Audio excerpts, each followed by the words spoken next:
Welcome to GCPL's Meet the Author series. My name is Miriam Mayer, and I am an Adult Services Specialist for the library. We are joined by authors Matthew Hild and Michael Gagnon, who will be discussing their book, Gwinnett County, Georgia, and the Transformation of the American South, 1818 to 2018.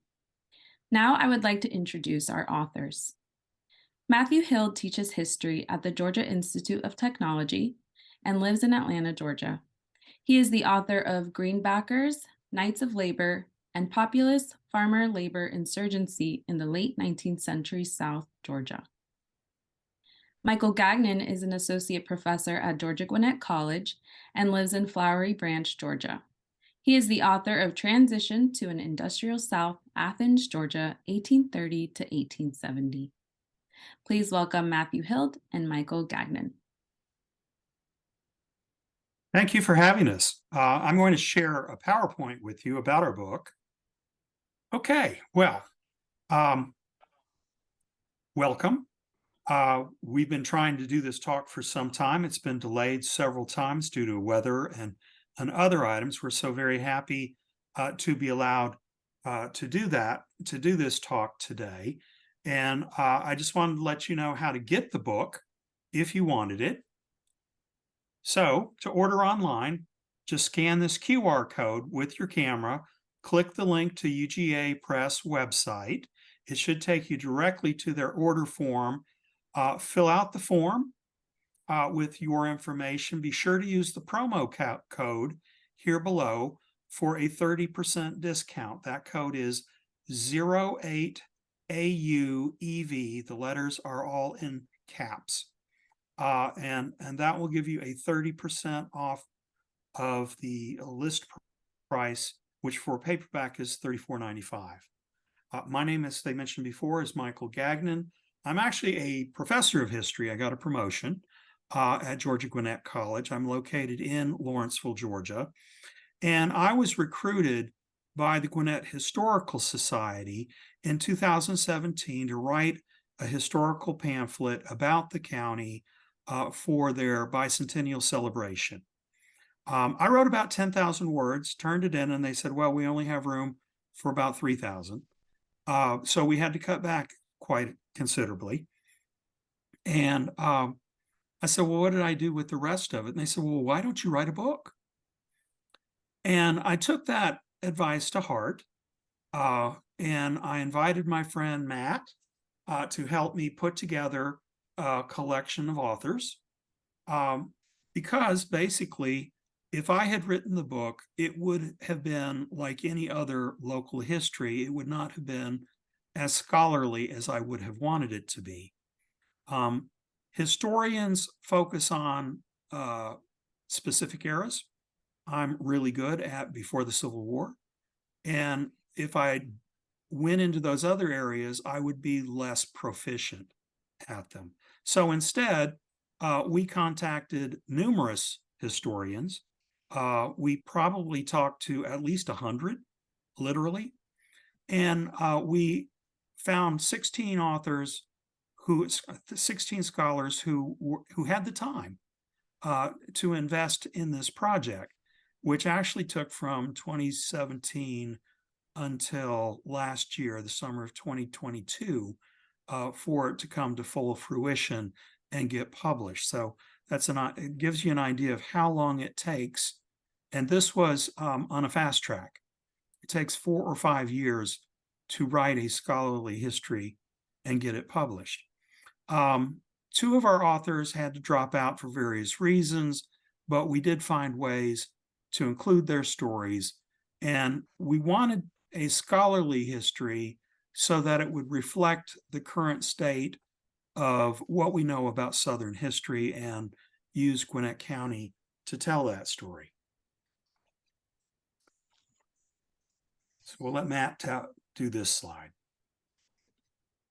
So as Michael said, the purpose of our book was to both combine Gwinnett history with Southern history. Many local histories go into a lot of details about local history and don't really consider the broader context of the regional history, Southern history in our case, or for that matter, U.S. history. And so what we really wanted to do is focus along this broad chronological scope. And since, as Michael mentioned, 2018 was the bicentennial of Gwinnett County's founding. That gave us, a good round number, 200 years. And basically what we wanted to show the effects of change over time within Gwinnett County and how they fit with broad changes going on. And as the third point on the slide says here, Western, which doesn't sound apt now, but you have to remember in 1818 when settlement stopped at basically the east side of the Mississippi River. George was considered kind of on the New England to South map as west as well as southern. And Gwinnett, of course, was rural at that time period, but over the course of 200 years, gradually becomes suburban, increasingly after World War II, and then Sun Belt by the 1970s and 80s, and as you know now, eventually urban. So in that sense, Gwinnett was really a very good microcosm for exploring the changes in Southern history of those 200 years. And certainly, the trend in history in the 21st century is to try to be inclusive and engage in diversity and scholarship. And I think our book reflects that both in terms of diversity of scholars who contributed to it, but of course also the growing diversity of Gwinnett County over 2 centuries.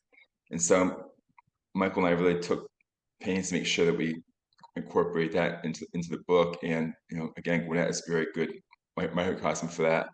And certainly this last point, minimal jargon, that's something that sometimes university press books kind of fall into that trap where they're rather complicated for people to read who aren't graduate students or professional historians. And so even though our book was written by professional historians, we really tried to make the book short, digestible essays that make the point and provide enough detail to finish off the story without actually making anybody get lost in detail or lost in theoretical discussions of historiography, for sure. And why don't you cover this one too? Okay, so as Michael said, basically, we kind of came up with a list of topics that we wanted covered and tried to find scholars who we thought had the expertise to write in those topics. But we also wanted somebody to write an introduction that was a good overview to the book. And Michael and I could have done that ourselves, but perhaps we were a little too close to the project to write as good an introduction as an outsider and to really kind of frame the importance of the book. And so we chose Dr. Bradley Rice. Dr. Rice taught for many years at Clayton College, I guess that's now Clayton State College University in Morrow. And as it says in the slide here, for many years, Dr. Rice was the editor of Atlanta History, which unfortunately no longer exists, but for many years, that was the journal of the Atlanta Historical Society. And so, of course, it covered the history of the city of Atlanta, but that journal also covered the history of the whole Atlanta region. And as the slide says here, and Dr. Rice makes this point in the introduction to the book, that he himself had always been quite astonished that the journal got very few submissions ever on the history of Gwinnett County, and nothing was actually publishable. And this was about a 20-year stretch of being the editor of that journal.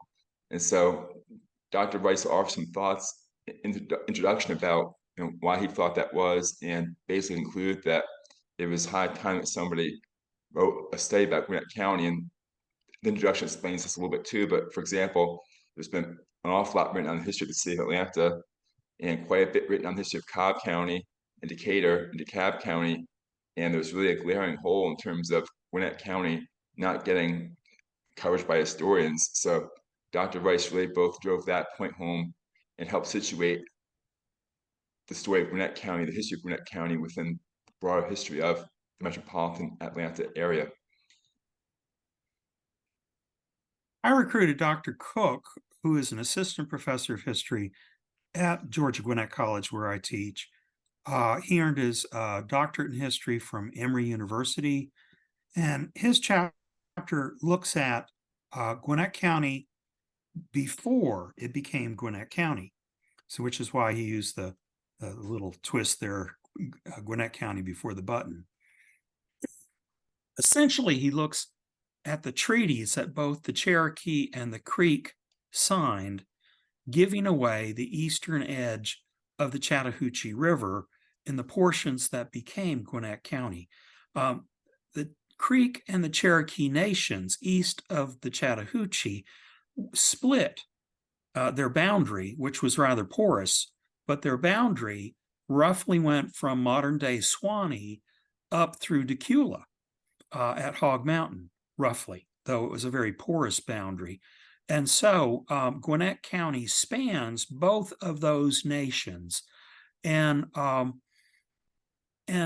of what Dr. Cook talks about is the idea that removing the Native Americans from east of the Mississippi River was already part of the plan by the time the Cherokee and the Creek ended their possession of the land east of the Chattahoochee.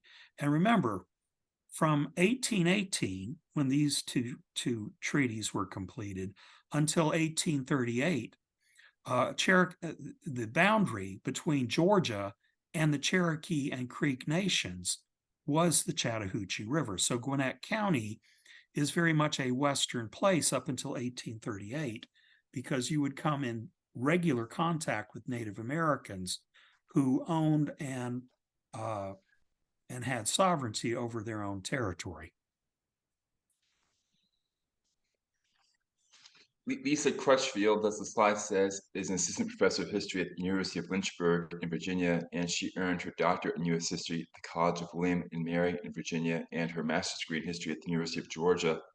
And before joining the faculty at Lynchburg, she taught for years at the Grange College here in Georgia. And the focus of her scholarly career has been Cherokees and Creeks in Georgia, primarily North Georgia. And so we recruited her to write this essay. There were two famous Supreme Court cases involving the Cherokees and Georgia's period, Cherokee Nation v. Georgia and Worcester versus Georgia. And Lisa focused primarily upon the second case in her essay. And the Worcester case actually began in Lawrenceville, was first argued and heard in Lawrenceville, tried in Lawrenceville, before it went to the U.S. Supreme Court under Chief Justice John Marshall. And so this is the time period kind of following on the previous essay by Dr. Cook, in which the state of Georgia, as far back as the Compact of 1802 between Georgia and the federal government, whereby Georgia agreed to give up certain land claims in what's known as Alabama and Mississippi in exchange for a promise by the federal government to basically drive out the Cherokees and Creeks. And it's that situation that leads the Cherokees to really begin to reorganize and engage in more Cherokee nationalism and try to hold on to the land. And so Dr. Crutchfield's essay explains how the Cherokees really try to play by the new rules and keep their land. And on paper, at least, the Supreme Court, the Supreme Court did rule in favor of the Cherokees in both these cases, Cherokee Nation v. Georgia and Worcester v. Georgia. But famously, the Andrew Jackson administration would not abide by those rulings, and the state of Georgia scrambled to undermine the rulings. And in many ways, the Worcester case emanating in Lawrenceville is kind of the beginning of the end of the Cherokee presence. Chapter 3 is my chapter. I'm, of course, a professor of history at George Gwinnett College. I've written extensively on industrialization in the antebellum South and done a number of conference papers and those sorts of things. I'm a social historian by training and by trade. I like to count things. I use the census for a lot of purposes. And one of the things that I have always been engaged in for the last 10 years or so is the degree to which slavery played a role in Gwinnett County.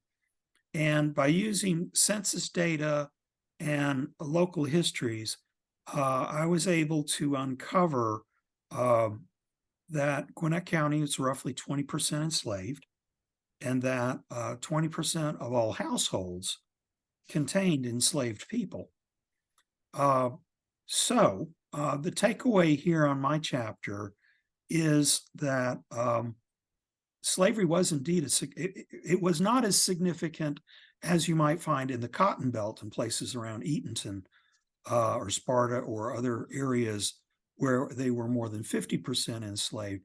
But don't ever let anyone tell you that there was no slavery or that slavery was not significant in Gwinnett County. It was. Cotton turned out to be significant in Gwinnett after 1840. Dr. Keith Abear teaches at Auburn University, where he earned his doctorate, and before that, he earned a master's degree at the University of West Georgia, and also taught at the University of West Georgia before going to Auburn.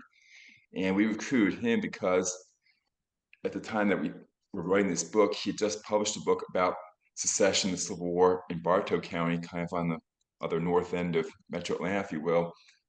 And in that book, he wrote a fair amount about this tension over secession in Bartow County. Of course, the story of no two counties is exactly alike, but the Gwinnett County story regarding the Civil War and secession did have, as it turned out, some parallels with other parts of North Georgia, which is that essentially, as Dr. Gagnon just pointed out, Gwinnett County was not a stronghold of slavery like Black Belt Georgia counties, for example. And so in Dr. Hebert's essay, he explains, just as it says in the slide here, that Gwinnett County was really a secessionist, a bastion of secession opposition, that in Gwinnett County, a lot of whites opposed secession, and Dr. Hebert goes into detail about how many whites in Gwinnett resisted the draft and resented the loophole that said for enslavers who owned 20 more enslaved persons that they could get out of the draft. And so Dr. Hebert explains that caused a lot of resentment among the mostly more poor to middling whites of Gwinnett County. And Gwinnett County really became more of a bastion of opposition to the Civil War and opposition to the Confederacy than the other way around. Chapter 5 was a chapter that Matt and I wrote together. Probably I did more of the research, but we both did about equal amounts of the writing.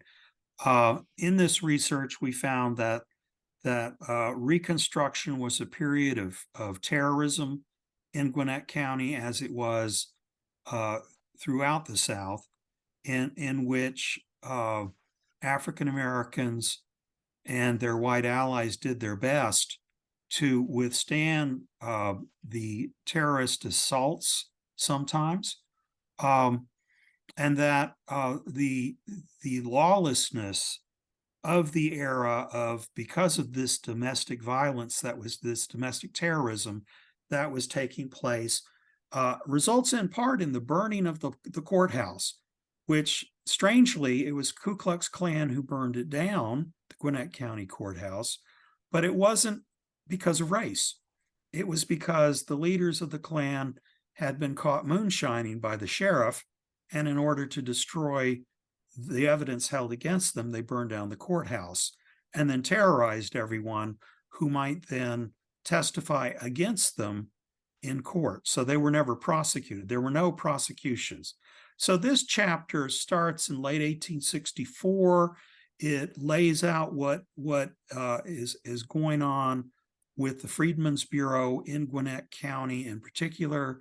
It talks about the people who took advantage of the special presidential pardons under Exemption H of the Reconstruction Acts, in which they had to ask for a pardon because they owned $20,000 or more. And then it goes and it looks at lynchings across Gwinnett County and looks at those lynchings that we could indeed document, so that we know the ones that are documented and we know the ones that lack documentation. Doesn't mean they didn't happen, it's just they lack documentation. And that's pretty much where this one ends, is looking at the judge who oversaw some of the important lynching cases in Gwinnett and Walton County, how he became a congressman and opposed any anti-lynching laws at the federal level. Dr. Scott Hufford teaches at Lee's McRae College in West North Carolina, and as the slide says, his first book, which had just come out right before Michael and I approached him, is called Engines of Redemption, Railroads and the Reconstruction of Capitalism in the South. And the title of his book kind of gives you an idea of his approach to this essay. He really situates the story of postbellum railroad development in Gwinnett County in the context of this New South movement, most famously associated with Atlantan Henry Grady, the idea of industrializing the South and kind of pulling the South out of its post-war economic torpor. And so, as the slide says, he really shows how the construction of railroads increased town development in Gwinnett County and caused some towns to move onward in terms of growth and economic development, while others falter and kind of fade away because they don't get the railroad. And he also explains how the railroad engendered opposition from certain whites in Gwinnett County, many of those who had been more along the lines of the lost cause supporters who viewed the railroad as potentially empowering blacks within Gwinnett County and elsewhere, and viewed the railroad as a sign of the invasion of Northern or Yankee capital. So it's a very interesting essay. David Parker is a professor of history at Kennesaw State University. He's written on a number of cultural issues. He takes a very interesting take on Southern history by looking at literature and how different phrases became important. He also is a historian of the Southern Baptists and has definitely written the definitive biography of Georgia's most famous 19th century author, Bill Arp, who was originally from Gwinnett County. This chapter looks at what Arp in the 1870s and 80s wrote about Old Gwinnett, and thinks about this author whose real name was Ashiel Smith, had married the daughter of the richest man in Gwinnett County. During the Civil War, he writes an anti-Northern satirical piece, and people loved it. And he took on the pseudonym, the writing name of Bill Arp, and then was hired by the Atlanta Constitution to write weekly articles about home life in the 1870s and 80s. And by looking at what Arp had to say about what he remembered about growing up in Gwinnett County in the 1840s and 50s, Parker argues pretty persuasively that it's not so much about a nostalgia for childhood as it is looking at the pervasive nature of lost cause, that looking back on the Old South as somehow better and nobler because the Old South seemed less driven by money, he seemed to think, than the New South was. So this is a chapter that I wrote, and my first book dealt at quite considerable length with the populist movement in Georgia and elsewhere in the South. And the populist movement, or more broadly the farmers movement of the 1870s to 1890s, not surprisingly for Gwinnett and much of Georgia, really dealt with the frustrations of cotton farmers as the price of cotton was dropping across this period from 1870s to 1890s. The cost of fertilizers and the cost of credit was rising, and farmers increasingly began to feel like, especially cotton farmers, began to feel like the political and economic systems of the day were rigged against them. And so, in some ways, the story of Farmers Alliance and populism in Gwinnett County is much the same as it is elsewhere in Georgia. This kind of movement of small to middling farmers. For the most part, the populist movement was not the wealthy planters, it's the farmers who are struggling to keep their plantations, who don't even own land in the first place. And one interesting twist of the Gwinnett County story was that the Black population of Gwinnett really played a key role in the success of populism in Gwinnett. And really, the only true year of success for the populace in Gwinnett County was 1894, in the wake of the infamous Panic of 1893 and the depression that follows for the next several years.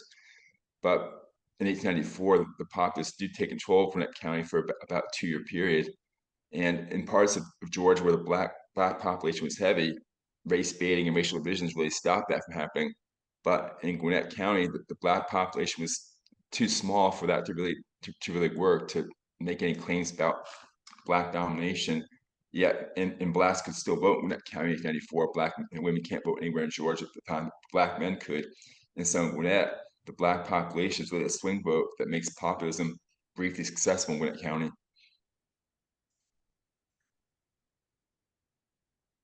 Chapter 9 is written by my friend David Mason, who's a professor of history at Georgia Gwinnett College. He is a financial historian, has written the definitive book on savings and loans in the United States, and has written other articles and book reviews, primarily in financial history of the United States.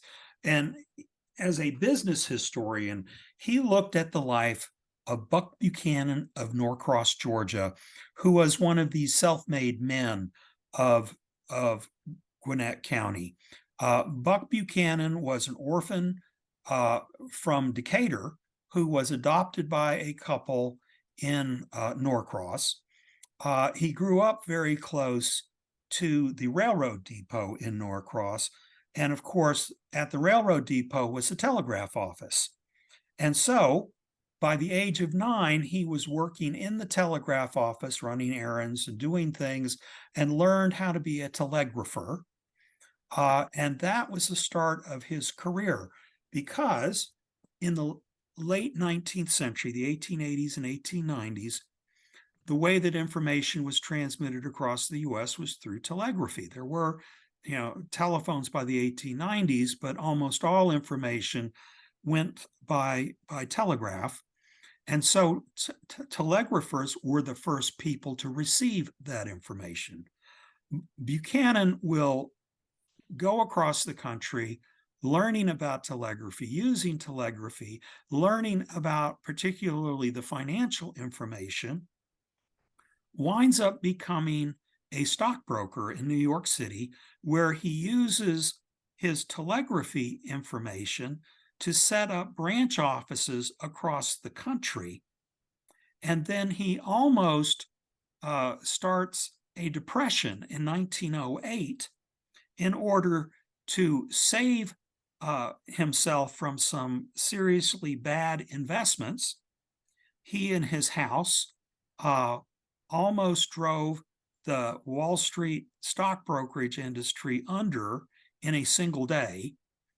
And as a result of his failure to do what he wanted to do, he goes bankrupt, returns eventually to Gwinnett, lives in his parents' house in Norcross, retakes his job as a telegrapher in Atlanta, and 2 days after he returns, he dies of a stroke at Grady Hospital. In between, he does everything that you could ever imagine the rich and powerful doing. Owned cars, dated beautiful women, married one,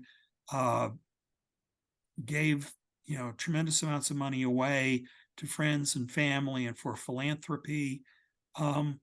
He was clearly the sorts of conspicuous consumption that we talk about when we talk about the Gilded Age.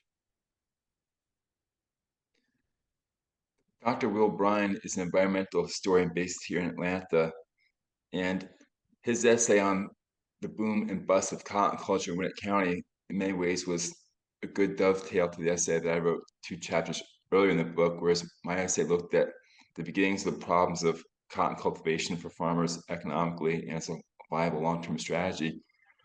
Dr. Bryan's essay carries that story forward up to the Great Depression, and Gwinnett County, by virtue of its being further north than the true cotton belt, did not really have the kind of naturally fertile soil that the classic cotton belt counties further south in Georgia had. And of course, the advent of phosphorus-based, nitrate-based fertilizers that are increasingly commercially available after the Civil War really pushed Gwinnett along that path to cotton production, in part because that's what the lenders, the furnishing merchants under the South's crop lien system of credit for farmers, those lenders really demanded cotton.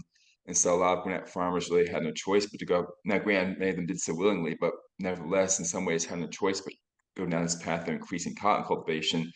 And so Dr. Bryan's essay shows how in the long term, that was really not a viable strategy for Gwinnett County.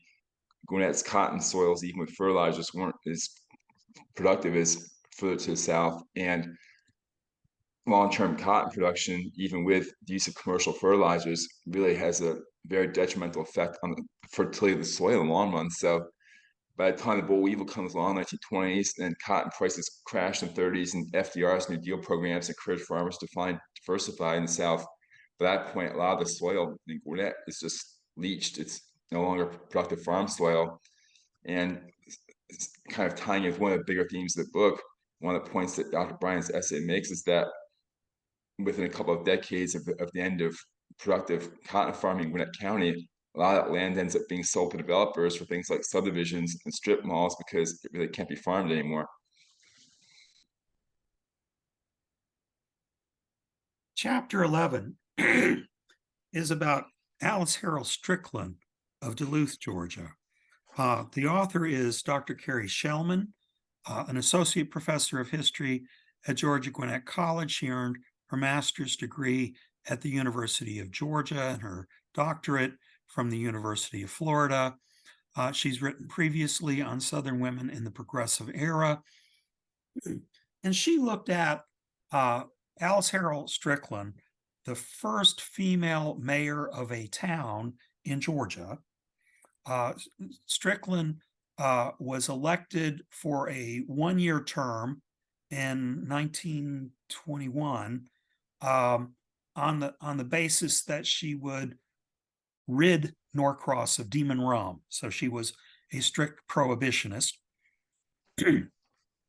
And while we don't have a lot of information about Strickland as a mayor, Dr. Shellman looks at more or less the whole lifespan of Mrs. Strickland and puts her in kind of the stereotype, if you will, of the progressive era civic motherhood, that she fit all the molds, she checked all the boxes for what you would find in urban areas where progressive women join all the right clubs, they do all the right causes, they typically start to get more involved in civic organizations and occasionally into politics, but it's usually after they have become widows, which is exactly what Alice Harold Strickland did.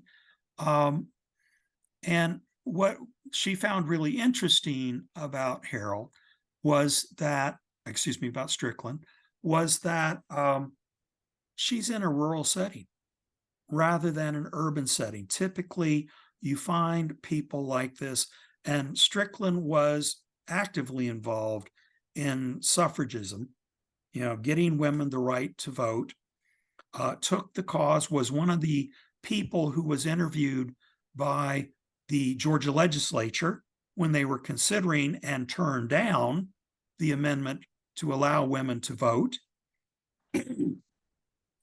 And so we look at Strickland in the lens of all these other reformers and find that she fits all the mold, but that she breaks it in some ways, that she is in a small town in a rural setting rather than in a big city like Atlanta. Dr. Erica Metcalf, at the time that she wrote this essay, we started the book, was an assistant professor of history, one of Michael's colleagues at Georgia Gwinnett College.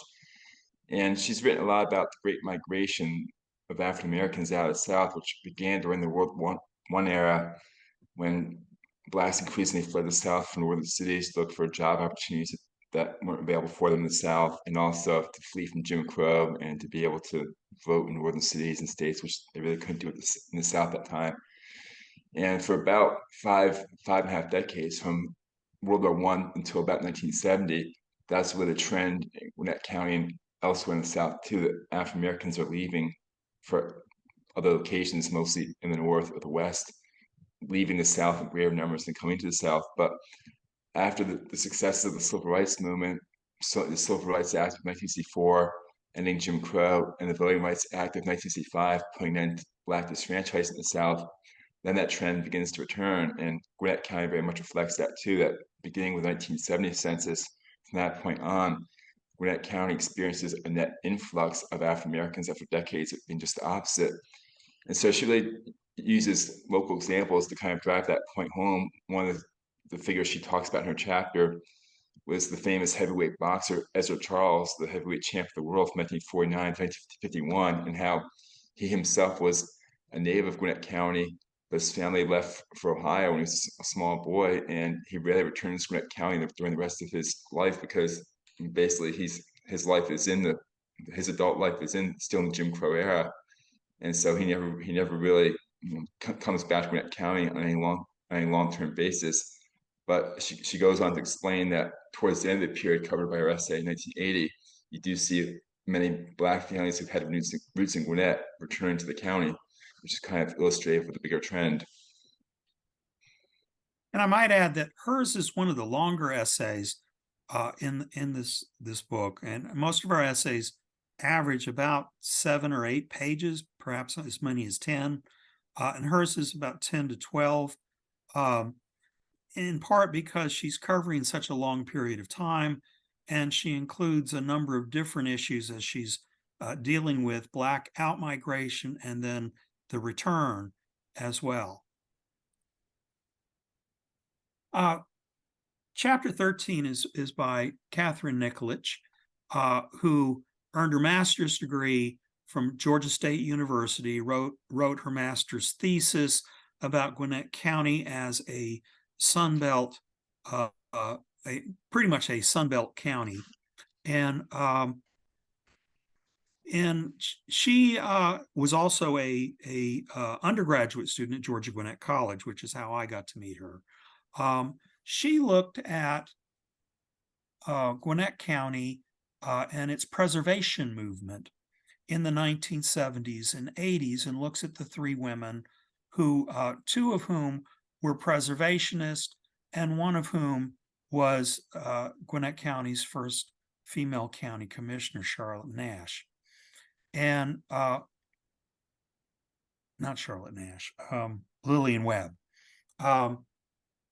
And she is looking particularly at the preservation of cemeteries and of historic buildings, and the movement to preserve this, and what women's role in these movements were.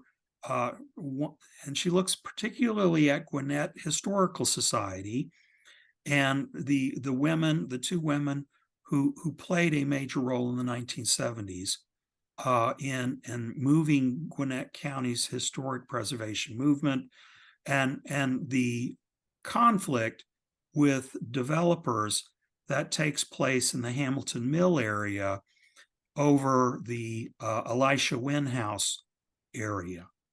And in doing so, what's really interesting, they take a county that has really no central location. Lawrenceville was never the dominant city in Gwinnett County through most of its history. Beaufort was more dominant than Lawrenceville, but even so, it has no major city that dominates the whole place. It has no central identity.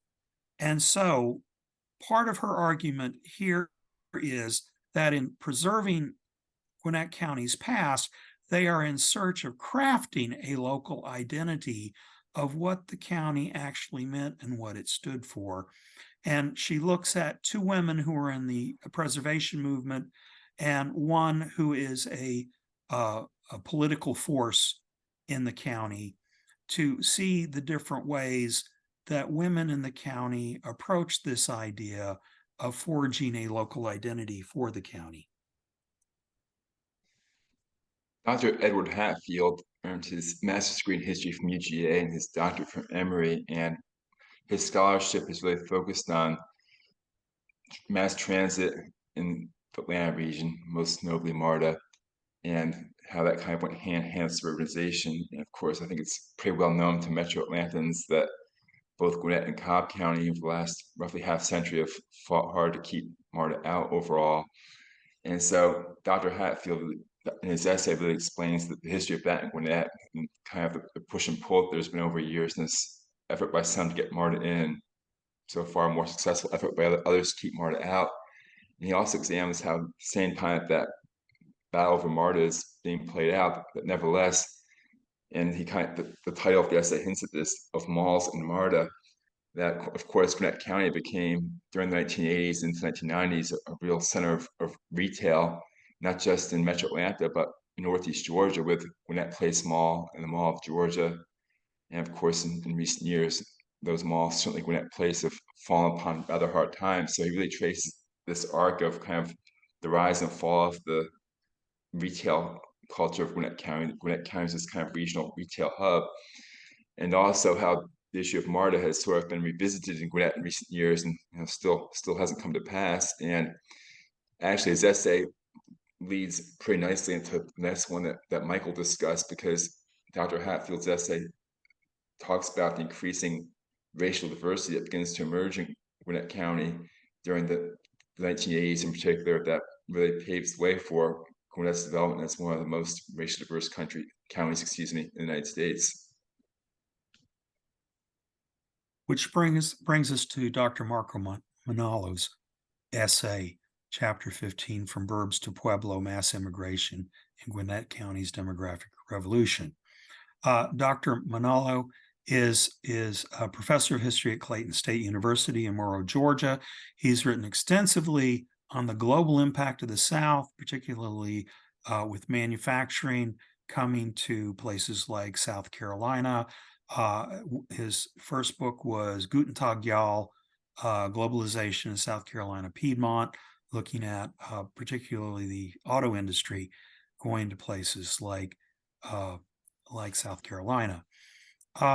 In this, he looks at how Gwinnett is transformed from a county that was in 1980 96% white and 4% non-white, and how by 2020 it is roughly 37% white, 38% non-white but not black, and about 25% black. I don't know if I've got all those numbers quite exactly right, but that white and non-white but not black make up about 2/3 of the county, if not more, by 2022 at least. And he's looking at, well, what happened? What brought these people here? He by no means, like all of us, say that he's got the final answer on this, but most of what he finds is that in some ways it was demographic push from Atlanta coming up, particularly the Buford Highway corridor. Part of it was industrialization, particularly high-tech industries that came along the I-80 corridor and up Peachtree Industrial, that developed an economic base in the 70s and 80s, so that by the 1980s and 90s, particularly the 1990s, Gwinnett County became a destination internationally. People were no longer just moving up these corridors into Gwinnett County, but rather much of the international immigration into the Atlanta metro area, people were coming directly to Gwinnett County as a destination, so that by 2020, Gwinnett County is one of the most, if not the most, ethnically diverse counties in the country, with people from all over.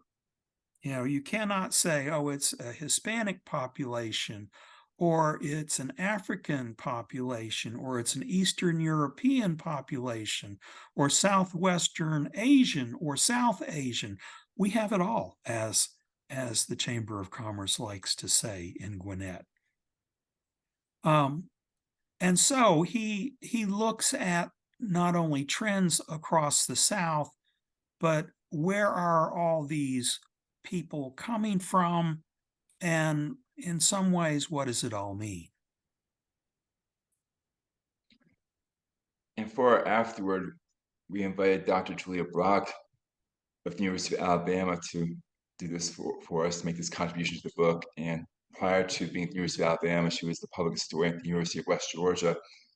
And I think the slide expresses it pretty well here, but what really wanted at first, since she's a public historian, is to try to explain how a book like this can, the way she puts it is, a book like this can be a form of civic engagement between historians and the public at large. And what most historians like Michael and I do certainly in some ways our form of civic engagement is teaching the students at our colleges and universities, but that's still only a small percentage of the population. And most of the books that historians write and university press publishes or publish, for the most part, those books are read by other historians, history professors, and graduate students. And in some ways, if that's all historians are doing, then they're not really connecting very well with the broader community around them. And so certainly one of the goals that Michael and I had for this book was to write a book that could be accessible to longtime residents of Gwinnett County or newcomers or people with family ties to Gwinnett County, and to make the book not only accessible, but to connect with them in ways that are meaningful.